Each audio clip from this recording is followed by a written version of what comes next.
الأسعار تتحرك ما بين صعود وهبوط، فتتغير ألوان المؤشرات. كل هذا تابعوه في نبض السوق يوميا على راديو مباشر.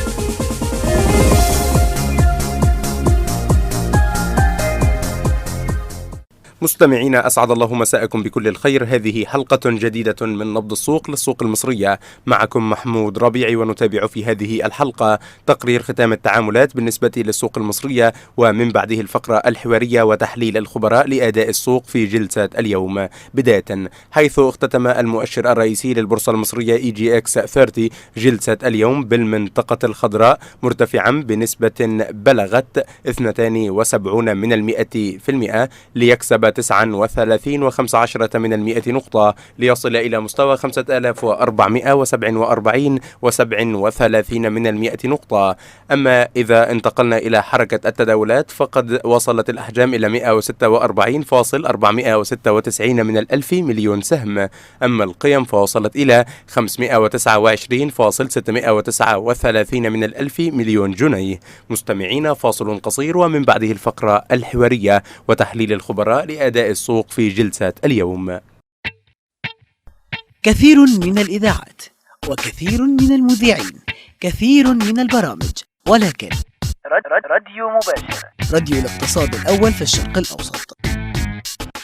مستمعين، ما زلنا مستمرين معكم في نبض السوق للسوق المصرية، ومعنا الآن على الهاتف الأستاذ محمد جاب الله خبير أسواق المال. بداية أستاذ محمد، أهلا بك معنا في راديو مباشر.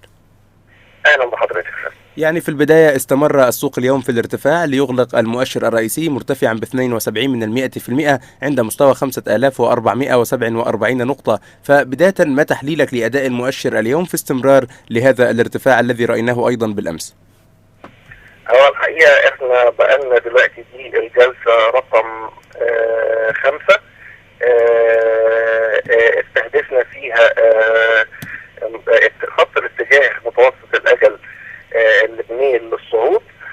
الحمد لله ابتدى السوق يجمع في 4 جلسات متواصلة، وكانت جلسة الانطلاق في جلسة امبارح. النهارده كسرنا في جلسة امبارح خط العمق اللي كان مشكل الأزمة بنموذج الراس والتسفيل، والنهارده استكملنا الصعود وتم تأكيد كسره والثبات أعلاه النهارده إن شاء الله. فكان الأداء في أول الجلسة الحقيقة أداء إيجابي جدا نظرا للارتفاعات القياسية في جلسة امبارح واستكمال للجلسة الفوق. وبعدين ابتدت الأمور تهدى شوية لامتصاص تسويات جلسة أول امبارح اللي هي كانت أسعارها إلى حد ما متدنية، وشاهدنا عمليات جني أرباح مؤقتة في ذات الجلسة. وفي آخر الجلسة الحمد لله برضو استكملنا الصعود وعملنا فوليوم أعلى من متوسطه استكمالا لفوليوم امبارح. احنا المتوسط بتاعنا كان في حدود 350 مليون، امبارح عملنا 690، النهارده 520 تقريبا مليون. ده بيأكد اختراق خط العنق نموذج الراس والتكسير، وتحول خط العنق ده في اتجاهه من مقاومة كانت إلى حد كبير عنيفة وسيئة إلى دعم هيشيل السوق في الفترة القادمة إن شاء الله. نعم، لو تحدثنا اليوم على الأسهم بشكل عام، يعني ما تعليقك على أداء الأسهم القيادية خلال جلسة اليوم؟ والله الأسهم كلها بالنسبة للأسهم القيادية كلها أدائها راقي جدا، وأداء تجميعي قرب الدعوم بتاعتها. يمكن ظهر في الآخر بالنسبة لسهم زي البنك التجاري الدولي ظهر مشتري قوي جدا في وصلنا ان احنا نقفل في اخر تنفيذ للجلسه في منطقه 36-99.